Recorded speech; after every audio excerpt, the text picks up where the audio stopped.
Tuhan, haleluya, haleluya. Puji Tuhan, selamat pagi Bapak Ibu, saudara-saudara yang terkasih dalam nama Tuhan Yesus. Pada saat pagi hari ini, kita mau siapkan hati kita untuk beribadah kepada Tuhan. Kita mau menyembah Tuhan, kita mau membawa persembahan yang terbaik hanya untuk mempermuliakan nama Tuhan. Puji Tuhan, kita akan mulaikan ibadah kita. Saya undang kita semua bangkit berdiri. Kita mau angkat pujian kepada Tuhan. Kita katakan, saat masuk ke hadirat-Mu.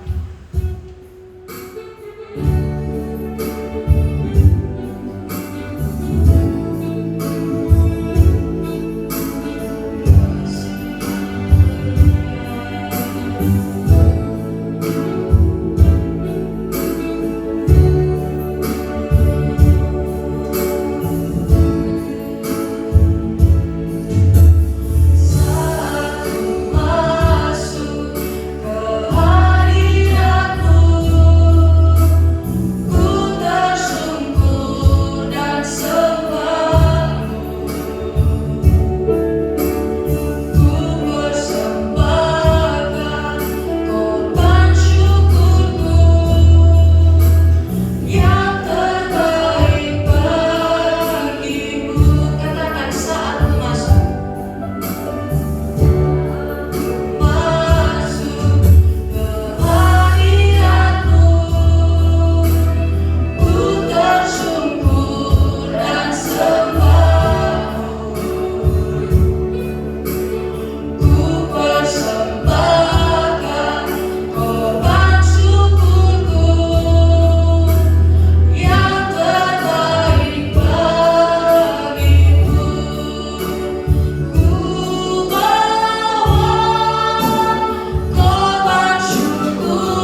Puji Tuhan, silakan duduk.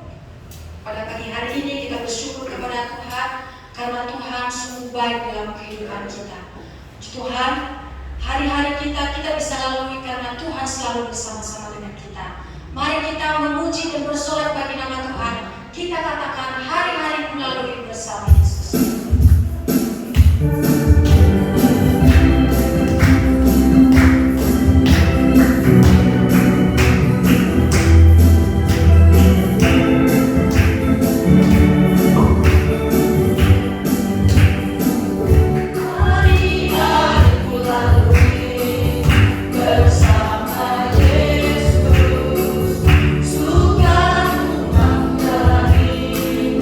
Bersama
hanya Yesus yang menjadi jawaban dan penolong dalam kehidupan kita.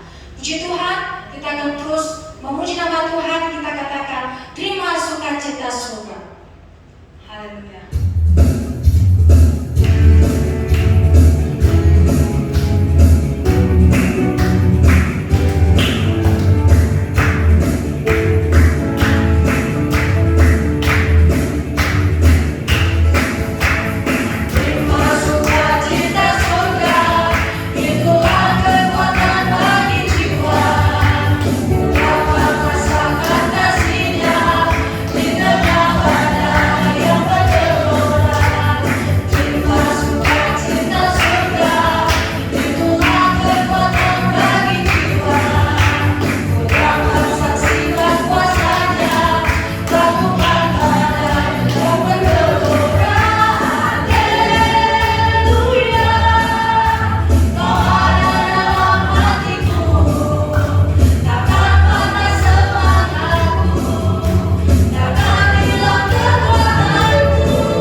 Dunia bisa memberikan sukacita kepada kita, tetapi itu tidak untuk selamanya. Tetapi sukacita yang benar-benar adalah hanya berasal daripada Tuhan yang mampu memuaskan hati dan jiwa kita. Puji Tuhan, pada saat ini kita siapkan hati kita untuk mendengarkan kebenaran firman Tuhan, karena firman Tuhanlah yang menjadi kekuatan dalam kehidupan kita, yang menjadi penolong dan pedoman dalam kehidupan kita. Mari semua Bapak Ibu, saya ingin kita semua bangkit berdiri. Kita katakan, Yesus kau kebenaran. Kau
tercela, kasih yang tidak membuat kami menjadi tawar hati, tapi justru memberikan kami semangat baru.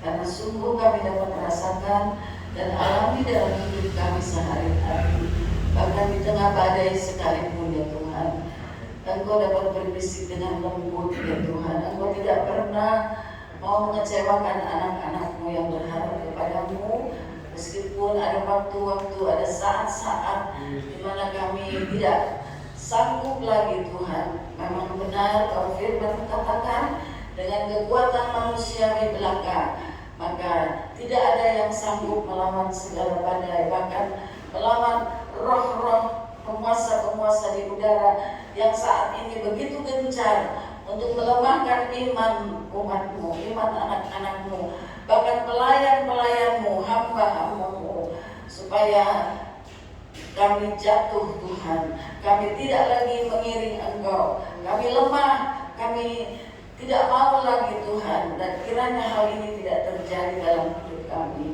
Terlebih juga bagi seluruh sidang jemaat-Mu di Pondok Kelapa ini Tuhan, kiranya tidak ada satu yang mau mundur, tidak ada satu yang merasa bahwa mereka tidak dapat meneruskan perjalanan mereka Tuhan, untuk ada di dalam kehendak-Mu. Sebab kehendak-Mu itu bukanlah kehendak manusiawi belaka. Kehendak-Mu selalu adalah yang sempurna. Tapi saat-saat di mana kami menjalani kehendak-Mu, itu tidak semudah apa yang kami bicarakan ya Tuhan. Itu sebabnya Tuhan, beri kami hati yang mengasihi-Mu dengan sungguh-sungguh. Tuhan, kiranya Allah Roh Kudus selalu membawa kami kepada semua kebenaran firman-Mu, dan ajar kami juga Tuhan melalui cara-Mu ya Tuhan, untuk selalu melakukan segala kehendak-Mu itu. Karena sungguh Tuhan, kedatangan-Mu tidak lama lagi. Banyak tanda-tanda zaman yang Kau sudah katakan dalam firman Allah. Dan Tuhan, di mana Engkau berkata bahwa Aku mengutus Roh-Ku untuk memberikan kekuatan bagi umat-Ku. Biar kiranya Roh Kudus itu tetap ada dalam hati kami. Kami mohon supaya Allah Roh Kudus itu tetap kami hormati, kami kasihi Tuhan, sehingga kami tidak akan kecewa kepada Tuhan. Terima kasih. Kami berdoa Tuhan buat kekasih-kekasih kami yang saat ini mengalami musibah kebanjiran ya Tuhan. Biar kiranya Engkau tilik mereka, Engkau hiburkan mereka, sebagaimana Engkau juga hiburkan kami saat kami beribadah seperti ini. Maka aliran Roh Kudus, aliran surgawi itu memberikan kesejukan bagi hati kami. Tuhan, berilah juga kepada mereka di mana mereka berada ya Tuhan, supaya mereka mengingat firman-Mu, mereka memandang hanya kepada-Mu saja. Tuhan, kuatkan mereka semua, sebagaimana Tuhan Engkau akan memberikan kekuatan baru lagi melalui firman Allah. Berikan pengertian yang baru Tuhan. Kalau mungkin ada banyak hal yang kami tidak mengerti, tapi kiranya ya Tuhan, Roh-Mu dan firman-Mu memberikan kami kekuatan baru Tuhan.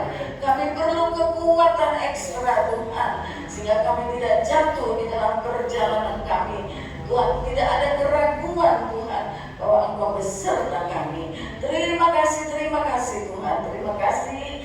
Dan urapilah hamba-Mu yang akan memberikan firman-Mu, dan kiranya firman-Mu itu menjadi rema bagi kami semua, termasuk hamba-Mu yang berbicara, yang menyampaikan firman Allah, termasuk kami semua pelayan-pelayan-Mu.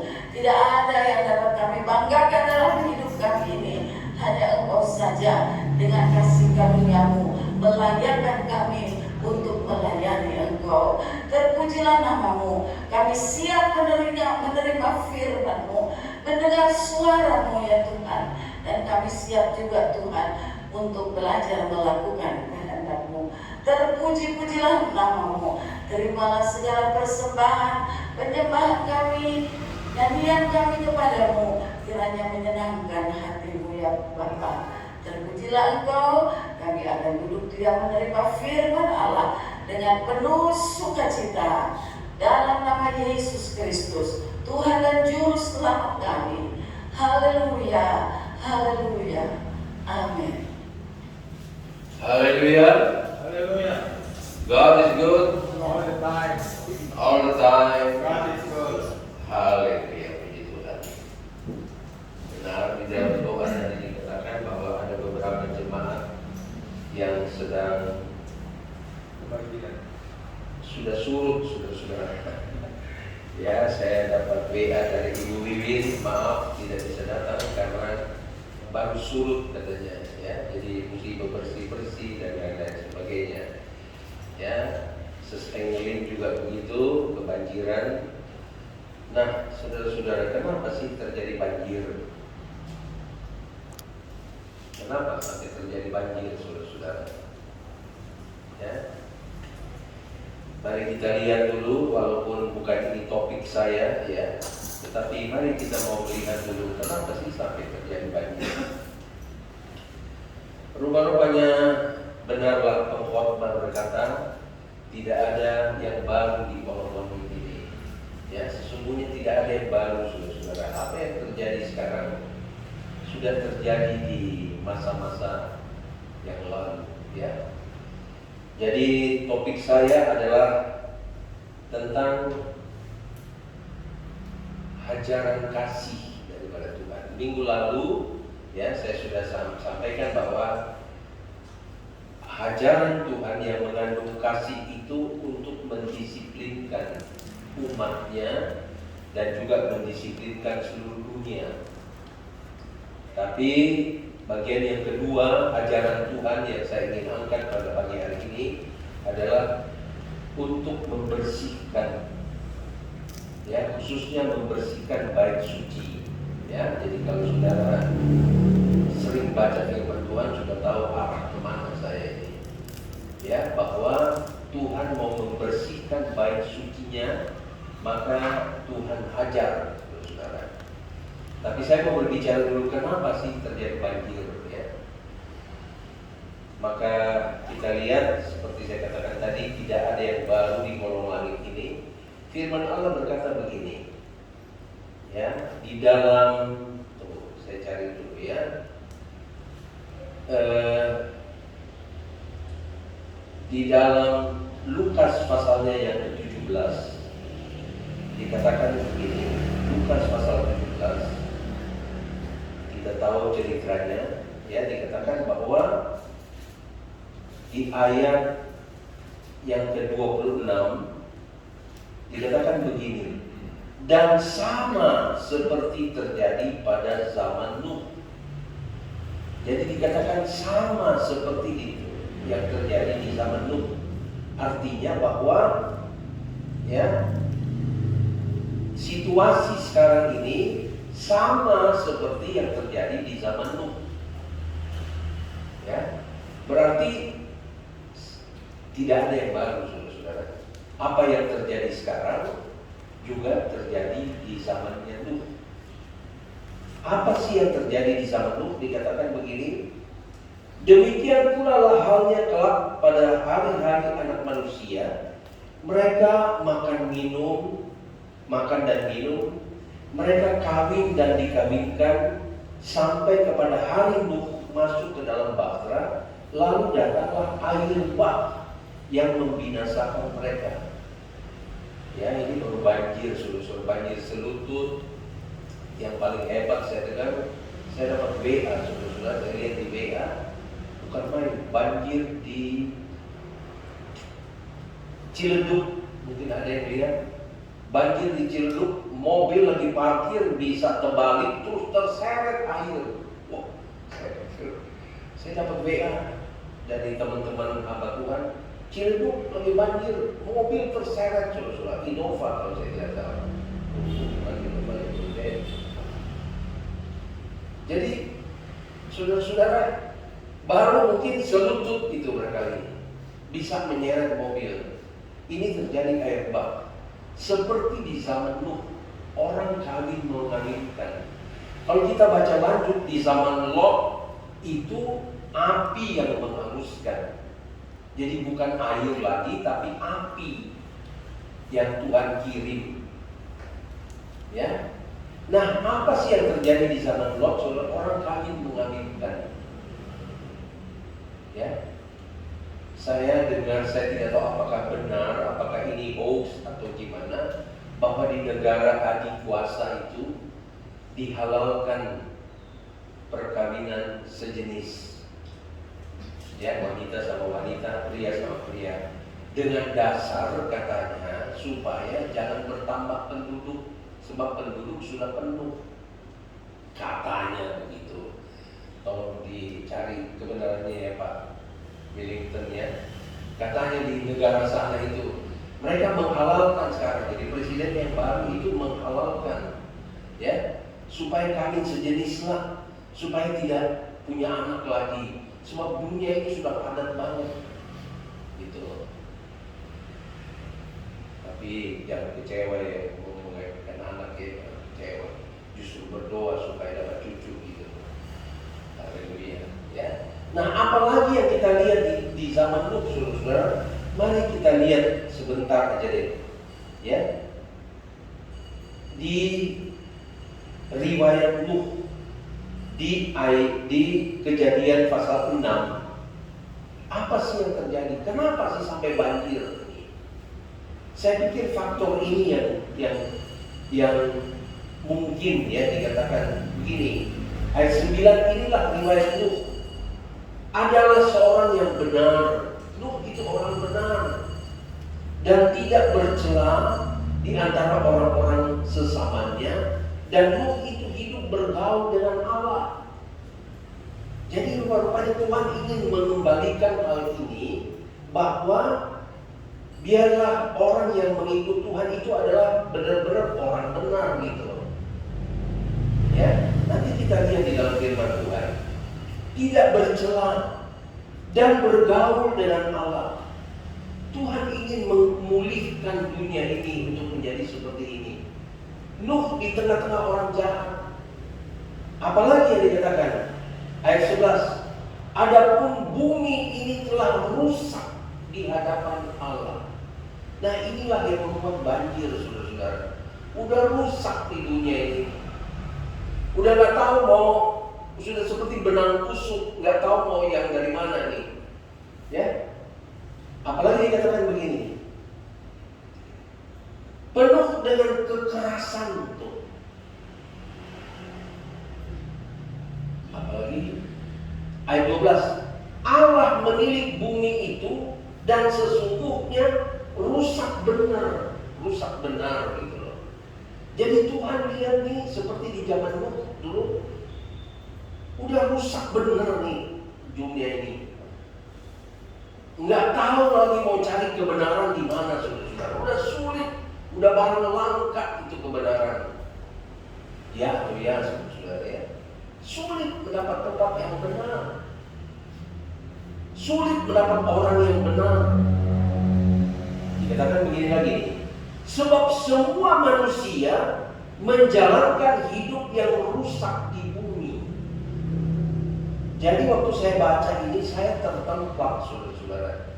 Sebab saya termasuk bagian di dalam ayat ini. Semua manusia. Jadi tolong saudara doakan ya. Sebab saya lah termasuk dua orang yang sudah rusak di dunia ini. Sebab firman Allah, kita gak bisa langgar firman Allah. Benar gak? Ada di sini yang berkata, berani angkat tangan kalau saya bilang saudara tidak rusak di hadapan Tuhan. Gak ada yang berani, saudara-saudara. Pendeta sekalipun gak berani. Tapi kalau kita bisa melayani dan bisa hidup sampai saat ini anugerah Tuhan, kasih karunia Allah yang kita sudah dengar firman Tuhan. Kasih karunia Allah. Semua sudah rusak. Berarti saya juga termasuk bagian di sini. Saudara sedang mendengar firman Allah dari orang yang lagi rusak. Haleluya. Ya, benar nggak sini? Ya, sebab semua manusia menjalankan hidup yang rusak di bumi. Ayat 13, berfirmanlah Allah kepada Nuh, aku telah memutuskan untuk mengakhiri hidup segala makhluk, sebab bumi telah penuh dengan kekerasan oleh mereka. Saudara-saudara, kita harus akui bahwa dunia ini, benar, pria Boas baru berbicara bahwa hari-hari jahat, hari-hari sukar, hari-hari susah ini. Kenapa? Sebab ulah manusia, saudara-saudara. Ya, di sini dikatakan sebab bumi telah penuh dengan kekerasan oleh mereka, jadi aku akan memusnahkan mereka bersama-sama dengan bumi ini. Jadi mari kita siap bahwa Tuhan juga akan memusnahkan bumi ini lagi. Ya, tapi bukan dengan air. Itu sebabnya kalau cuma banjir-banjir selutut, sepinggang, itu biasa, saudara-saudara. Tapi dia akan menghanguskan dunia ini karena sudah rusak benar. Suratan Roma pasal 3 berkata tidak ada orang yang didapati benar. Semua sudah menyimpang, semua sudah serong, saudara-saudara. Jadi saya koreksi diri. Kalau saya berdiri di hadapan saudara, saya tidak berani berkata kepada saudara, saudara-saudara, ini loh hamba Tuhan yang udah paling benar, paling suci. Nggak berani saya, saudara-saudara. Ya, saudara bisa lihat dari postur tubuh ini, waduh, sempurna, hebat, pakai dasi dan lain-lain. Tapi siapa tahu pikiran manusia? Ada iri, ada cemburu, ada apa? Pikiran-pikiran yang jahat. Tuh. Yesus pernah berkata, bukan yang keluar itu, bukan yang masuk itu yang menajiskan, tapi yang keluar. Lukas pasal 7, Yesus sendiri pernah bilang. Jadi kita melihat di sini bahwa marilah kita perlu berdoa. Tuhan sudah tidak lama lagi datang, saudara-saudara. Dan banjir-banjir itu hanya ingatkan aja, di zaman Nuh ada air bah. Tapi ingat di zaman Yesus ada. Tapi di zaman Lot itu Tuhan menghanguskan bumi itu. Ya, jadi mari Bapak Ibu saudara-saudara sekalian, jangan cinta kepada dunia ini. Ya, marilah kita arahkan hati kita kepada kehidupan yang baru, kehidupan yang kekal menjadi serupa seperti Yesus. Ya, kita ada di dunia yang penuh dengan kerusakan, penuh dengan kekerasan, saudara-saudara. Kenapa saya katakan keras? Orang tidak boleh tebang pohon, tidak boleh rusakkan hutan, karena dia berkuasa. Udah bikin aja semau-maunya. Ya, para developer dia pikir udahlah, mau bangun rumah, bangun lahan yang sebenarnya udahlah, sawah dipakai buat ini, gunung-gunung dipakai buat. Kalau lihat di puncak keluar peraturan, banyak rumah yang mau dibongkar karena menyalahi peraturan pembangunan villa dan lain-lain sebagainya. Tapi tetap aja nggak ada yang dibongkar.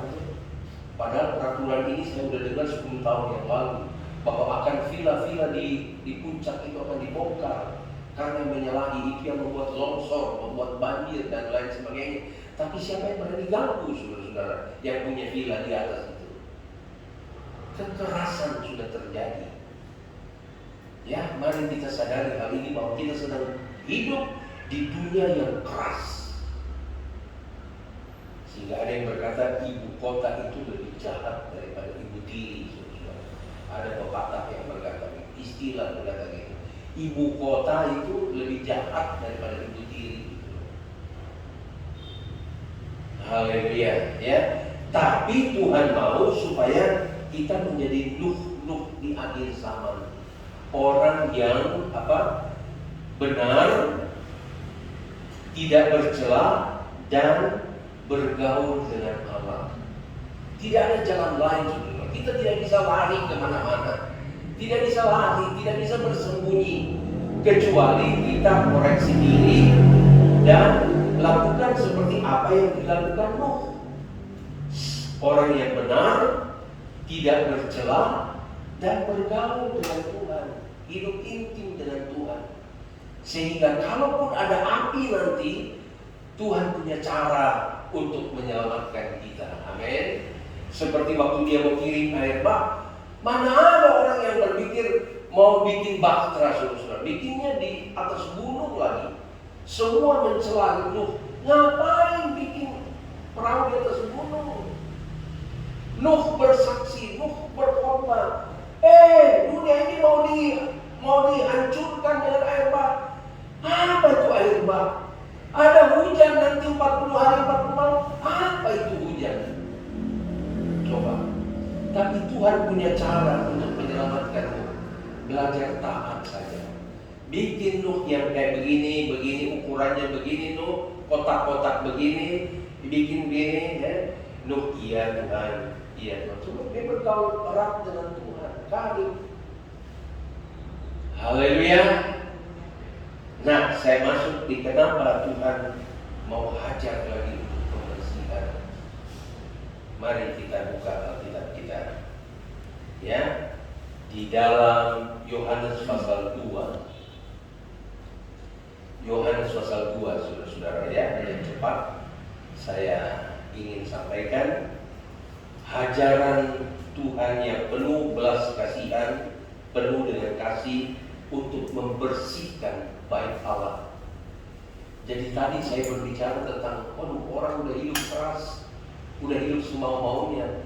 Rupa-rupanya itu bukan terjadi di luar saja, di dalam bait Allah pun sudah terjadi. Tidak ada yang baru di kolong langit ini. Apa yang terjadi dulu juga terjadi sekarang. Yohanes pasal 2.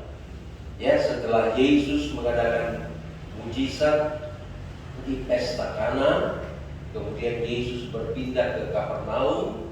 Oke, silakan cari apa arti Kapernaum.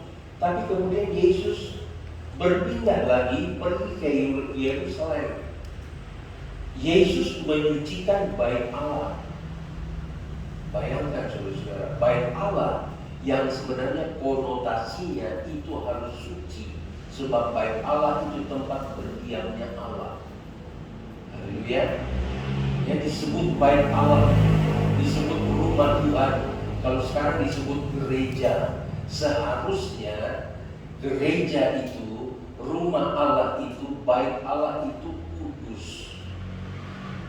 Tapi seperti dikatakan, tidak ada yang baru di kolong langit ini. Ayat 13, ketika hari raya Paskah orang Yahudi sudah dekat. Jadi Bapak Ibu saudara-saudara, kita juga akan memperingati hari raya Paskah, ya. Dan Bro Denny sudah mengakui bahwa jangan saya lagi koordinatornya karena mau ngurus anak mau menikah. Mereka lipat si orang. Kalau begitu ya tidak ada jalan lain, Pak Jody. Saya meminta Ibu Anita, Podoai, dua-dua mengurus anak menikah. Ya, Paskah sudah dekat, saudara-saudara. Apa yang terjadi? Yesus berangkat ke Yerusalem. Di dalam bait suci didapatinya pedagang-pedagang lembu, kambing, domba, dan merpati, dan penukar-penukar uang duduk di situ. Ya. Ayat 15, ia membuat cambuk. Wah, ini ya. Dia buat cambuk dari tali, lalu mengusir. Tidak disebut menghajar, saudara-saudara. Tapi saya yakin ngapain sih Yesus buat cambuk? Pasti untuk dihajar kan? Ya, siapa yang melawan dihajar. Ya, lalu mengusir mereka semua dari bait suci dengan semua kambing, domba, dan lembu mereka. Uang penukar-penukar dihamburkannya ke tanah dan meja-meja mereka dibalikannya. Ini Yesus benar-benar marah, saudara-saudara. Orang kalau sudah balik-balik meja, sudah menghambur-hamburkan, membuang semua barang-barang yang sangat diperlukan pada saat itu benar-benar marah, saudara-saudara. Ya, seringkali kan kita lihat juga para pemimpin kita kalau sudah nggak setuju gebrak meja, saudara. Ada yang terbalikin meja, saudara. Cuma hanya untuk karena pilkada bisa meja diombak-ambik, kursi dilempar-lempar. Nggak ada yang baru, saudara-saudara. Apa yang terjadi sekarang juga sudah terjadi dulu. Yesus begitu marah. Dia ambil cambuk, dia bolak-balikan semua. Ayat 17. Maka teringatlah murid-muridnya bahwa ada tertulis, cinta untuk rumahmu menghanguskan aku. Begitu cintanya Yesus kepada rumahnya yang sudah dirusak, saudara-saudara. Yang sudah tidak lagi dipakai untuk yang sebenarnya, yang seharusnya kudus dipakai. Sebab di ayat lain saudara dikatakan ini adalah rumah doa, tapi dijadikan sarang penyamun. Kalau saudara baca di Markus pasal 11 ayat 18, saya tidak usah bacakan. Markus 11 ayat 18, di situ dikatakan yang mengkoordinir semua ini, baik ibadahnya maupun koordinir penjualan lembu-lembu dan penukaran uang, itu adalah imam-imam besar dan ahli-ahli Taurat. Jadi bukan pedagang dari luar, saudara-saudara, tapi imam-imam besar dan ahli-ahli Taurat yang sebenarnya mereka itu fokus kepada Taurat, kepada firman Allah. Tetapi rupanya ada rekayasa. Sambil mereka mengatur ibadah di bait Allah dengan cara mereka juga mengkoordinir, pedagang-pedagang ini yang boleh ya. Oh, si lembu. Oh, itu Bapak A itu. Sebab itu saudaranya si imam itu. Yang domba, oh boleh di situ ya. Wah itu yang punya itu. Sudah diatur, saudara-saudara. Imam-imam besar, ahli-ahli Taurat yang mengatur ibadahnya dan mengatur penjualannya, penukar uang. Itu sebabnya Yesus begitu marah, saudara-saudara.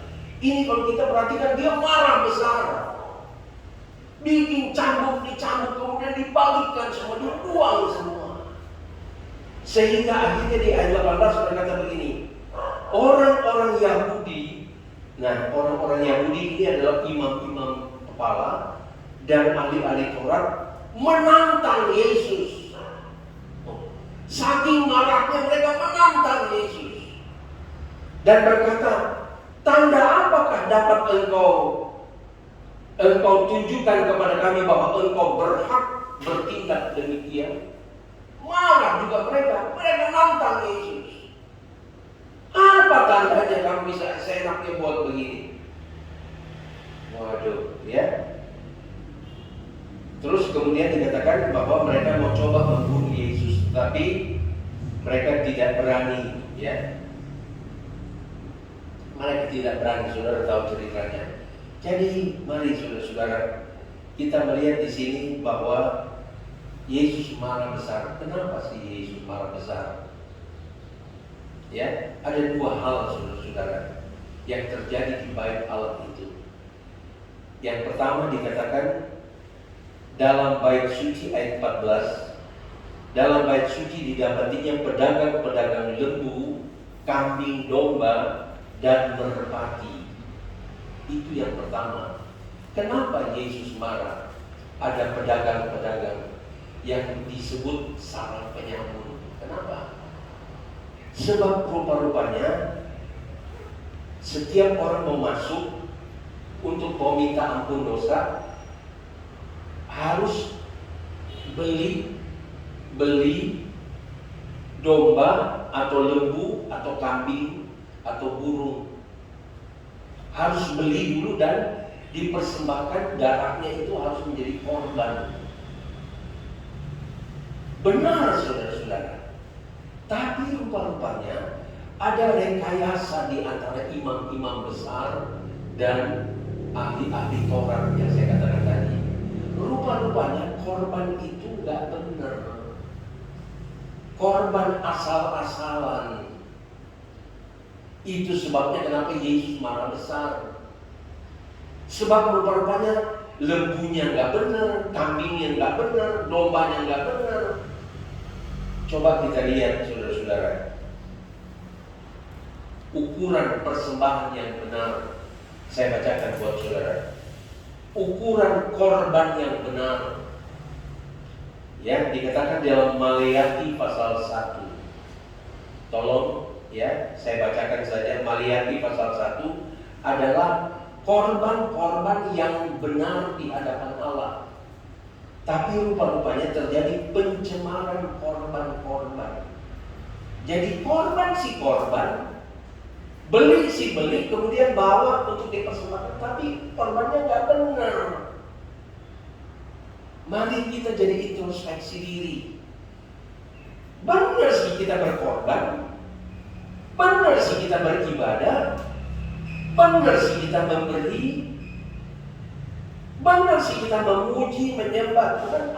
Tapi apakah itu benar-benar nggak kepada Tuhan? Hanya Tuhan yang bisa menilai. Tidak ada seorang pun yang bisa menilai. Suami istri sekalipun tidak bisa menilai. Hanya Tuhan yang bisa menilai. Benar nggak persembahan kita kepada Tuhan? Benar nggak korban kita kepada Tuhan? Coba lihat ya, pencemaran korban-korban Maleakhi pasal 1 ayat 6. Seorang anak menghormati bapaknya dan seorang hamba menghormati tuannya. Jika aku ini Bapa, ini firman Allah berkata ya, jika aku ini Tuhan, jika aku ini Bapa, di manakah hormat yang kepadaku itu? Jadi Tuhan berkata, kalau aku ini Bapa, mana hormatnya kepadaku itu? Jika aku ini Tuhan, di manakah takut yang kepadaku itu? Firman Tuhan semesta alam kepada kamu, hai para imam yang menghina namaku. Jadi Tuhan tolong berdoa buat saya ini imam. Ya, tapi semua udah rusak katanya. Saya pun tidak berani berkata, oh ini loh Imam Rudi yang paling suci. Gak berani saya. Ya, masih banyak sekali kekurangan. Jadi dikatakan kepada imam, ya, yang menghina namaku. Tetapi kamu berkata, dengan cara bagaimanakah kami menghina namamu? Kamu membawa roti cemar ke atas mezbahku. Tetapi berkata, dengan cara bagaimanakah kami mencemarkannya? Dengan cara menyangka meja Tuhan boleh dihinakan. Nah ini loh, ini ahli-ahli Taurat dan imam-imam besar di bait suci Allah yang dibongkar habis sama Tuhan itu adalah mereka anggap, oh meja Tuhan itu, mezbah Tuhan, udahlah kita yang atur kok semuanya, kita yang atur semua, oke lah, kasihlah yang ini baca nih, ya. Ayat 8, apabila kamu membawa seekor binatang buta untuk dipersembahkan, tidakkah itu jahat? Apakah apabila kamu membawa binatang yang timpang dan sakit, tidakkah itu jahat? Cobalah menyampaikan kepada bupatimu, apakah ia berkenan kepadamu? Apalagi menyambut engkau dengan baik. Firman Tuhan semesta alam. Ini yang terjadi sekarang ini, saudara-saudara. Kalau kita mau menghadap bupati, mau menghadap orang hebat, orang besar, apalagi orang yang menentukan bahwa dia bisa meloloskan saya punya bisnis, kasih yang terbaik. Kalau boleh sempurna. Ini yang terjadi sekarang ini. Kalau buat manusia yang kita hormati, apalagi kita takuti, Bapak yang terbaik. Kalau bisa sempurna, bungkus rapi benar. Tapi kalau buat Tuhan, oh Tuhan tolong maafkan saya kalau saya salah, saudara.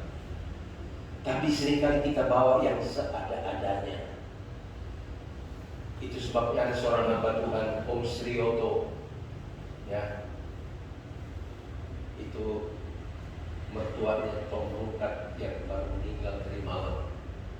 Om Srioto bersaksi kepada kami, saya nggak lupa tuh di Beijing. Dia bilang kalau di zaman dulu, saudara-saudara, ya, Kalau ada anaknya kuat sehat, oh sekolahkan dia jadi insinyur. Kalau ada yang kurang-kurang sedikit, sekolahkan dia jadi sarjana hukum, barangkali sarjana ekonomi.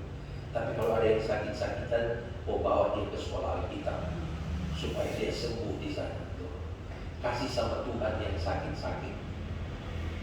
Begitu juga dengan itu terjadi benar di Sangir waktu Om Srioto melayani di Sangir, saudara. Dia berkata juga begitu, para orang-orang yang di kebun, kalau buahnya bagus, oh bawa dia ke pasar yang bagus sana. Kalau buahnya udah mulai rada-rada, bawa aja ke pasar yang biasa. Kalau udah mulai busuk, udah mulai nggak benar buahnya, bawa ke pastori. Itu terjadi benar, saudara-saudara. Tidak ada yang baru di golongan ini. Ini dikatakan, masa kepada bupati mau kasih yang jelek? Tapi Tuhan berkata, kamu bawa yang buta, yang timpang, yang lemah, yang sakit-sakitan untuk dikorbankan. Itu sebabnya Yesus ambil cambuk, dia marah benar-benar sama orang-orang yang ada di bait Allah.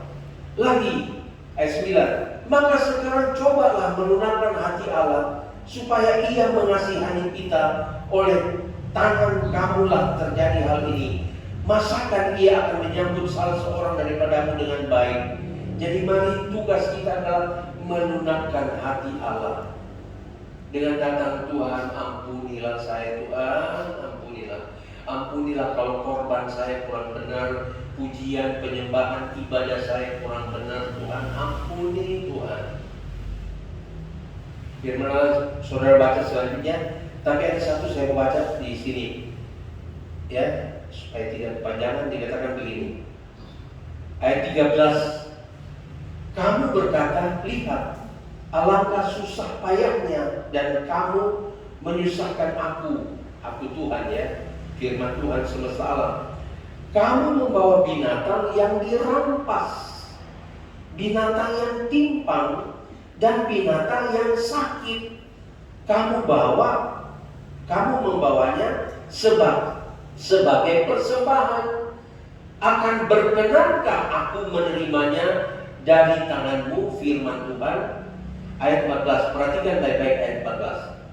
Terkutuklah penipu yang mempunyai seekor binatang yang jantan, artinya binatang yang bagus nih, di antara kawanan ternakmu, yang dinasarkannya, tetapi ia mempersembahkan binatang yang cacat kepada Tuhan.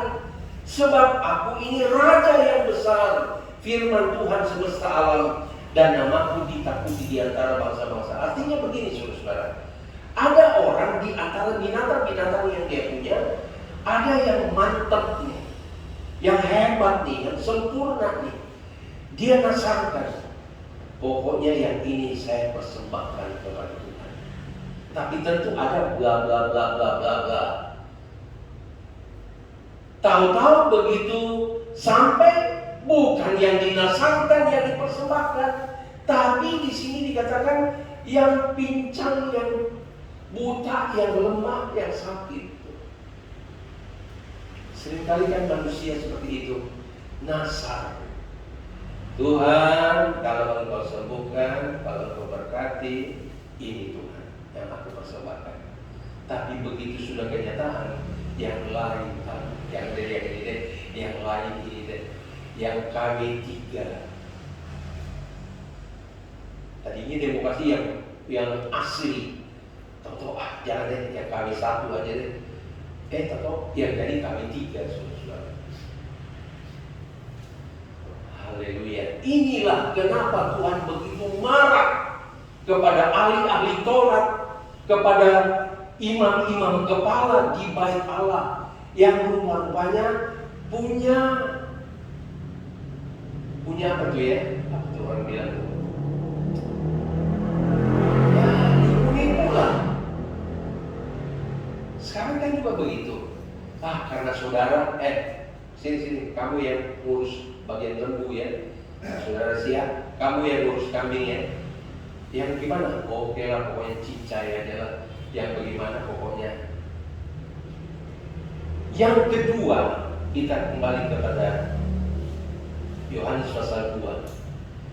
Jadi yang pertama, Yesus marah kepada penjual-penjual lembu dan lain-lain sebagainya. Ya, sebab mereka itu merupakan dianggap sebagai sarang penyamun. Yang kedua, tentang penukar uang. Saya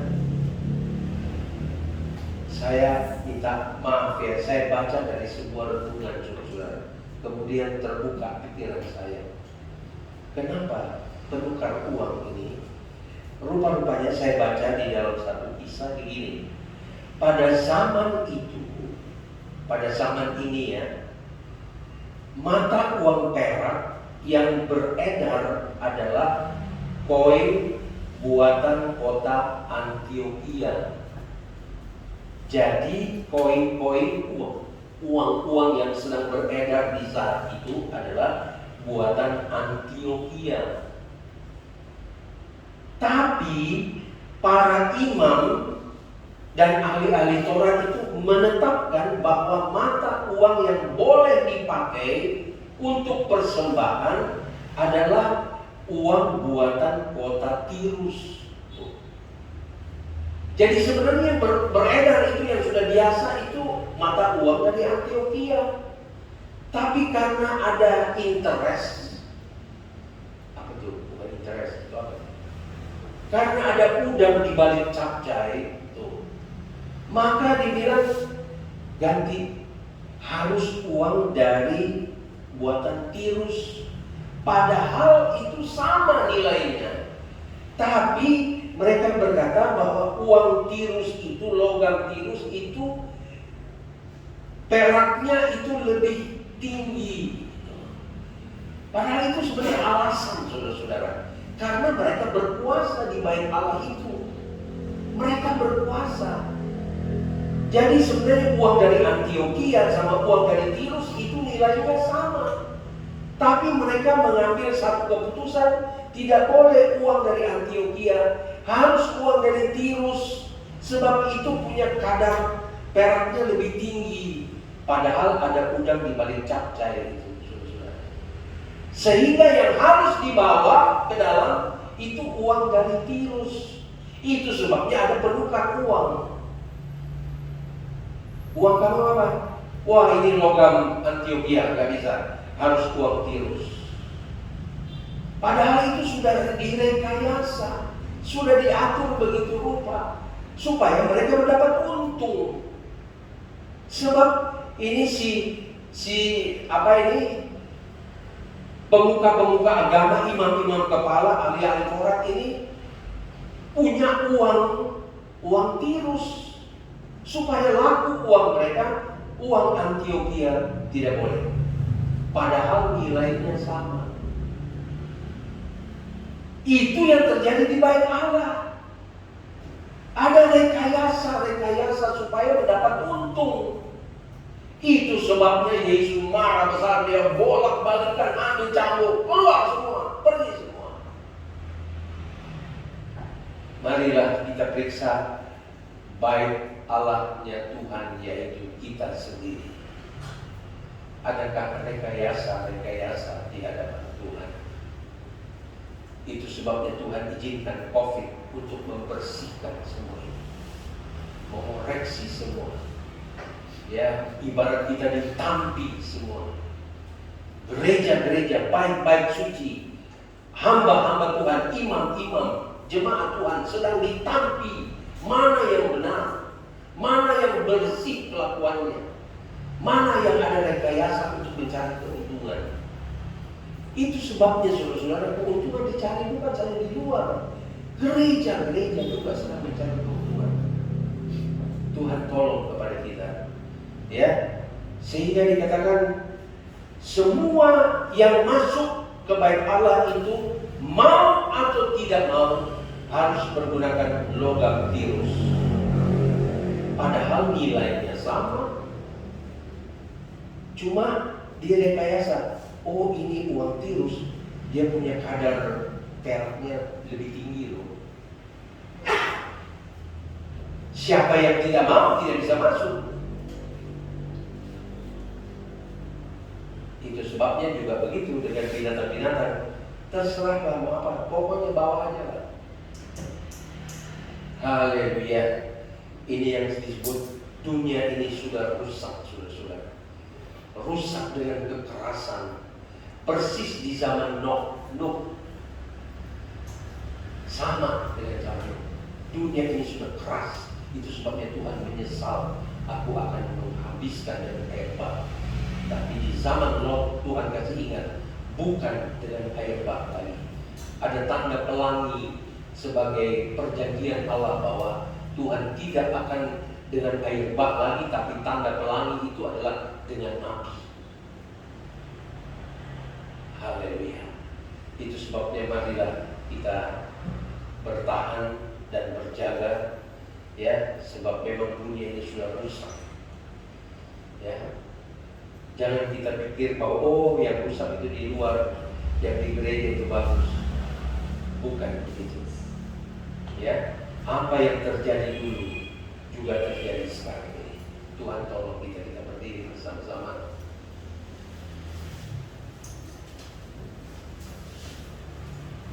Saya ada satu pujian lama. Saya lupa koordinasi dengan saudara Fikri, tapi dia tahu. Tuhan selalu ampuni dan lupakan yang sudah. Ya, inilah yang menjadi harapan kita. Tuhan ampuni aku, lupakan yang sudah. Tuhan. Haleluya. Sebab tidak ada jalan lain. Kita harus minta ampun kepada Tuhan. Tuhan selalu ampuni dan lupakan yang sudah. Ya takkan ingat salahku. Tuhan selalu ampuni. Inilah ini saja yang kita perlu minta kepada Tuhan. Ampuni kami Tuhan. Ampuni dunia ini. Ampuni gereja-gerejamu. Ampuni imam-imam, pelayan-pelayan Tuhan, hamba-hamba Tuhan, pendeta-pendeta. Ampuni ya Tuhan. Sebab kami ada di dalam dunia yang penuh dengan kekerasan. Tapi kami minta hati yang seperti itu. Orang yang benar, orang yang setia, orang yang taat, orang yang bergaul dengan Allah. Tidak ada jalan lain untuk kita dapat selamat. Bergaulah intim dengan Allah, dengan Tuhan. Tuhan selalu ampuni.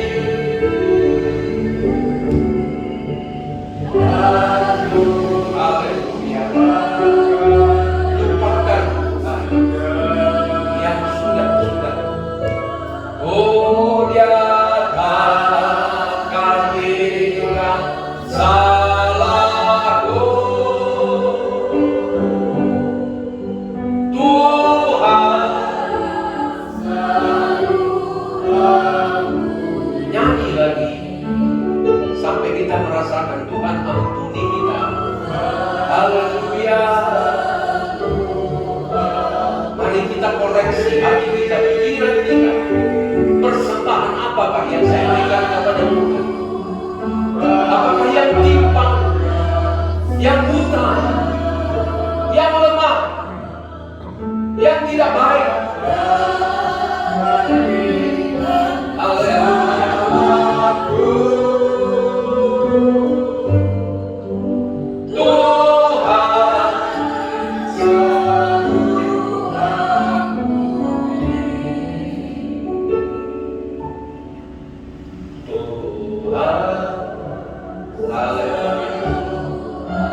Lupakan ya Tuhan.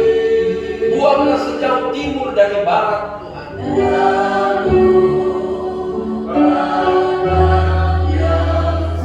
Roh Kudus tolong supaya kami bisa hidup intim dengan Tuhan. Haleluya. Salahku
Roh Kudus yang akan menolong kami untuk kami mampu melakukan firman-Mu. Ini doa kami ucapkan syukur kami.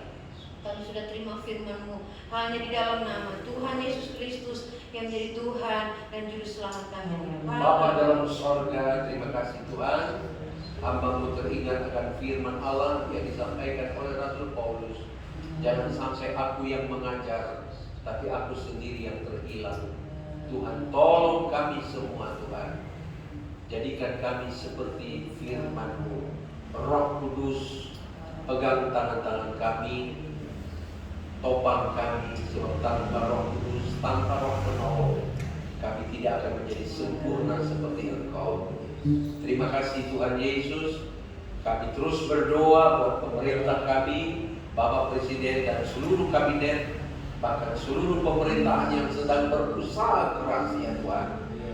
Biarlah Tuhan mereka bukan saja berusaha dengan kekuatan, dengan pemikiran mereka, tapi kami berdoa biarlah Roh Kudus juga menjamah mereka, dan mereka menemukan pertolongan itu hanya datang dari Tuhan Yesus.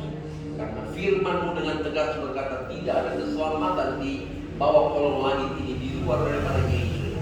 Hanya Yesus yang dapat membebaskan, hanya Yesus yang dapat memerdekakan, hanya Yesus yang dapat menyembuhkan segala penyakit. Bilur-bilur cukup Tuhan untuk menyembuhkan segala penyakit.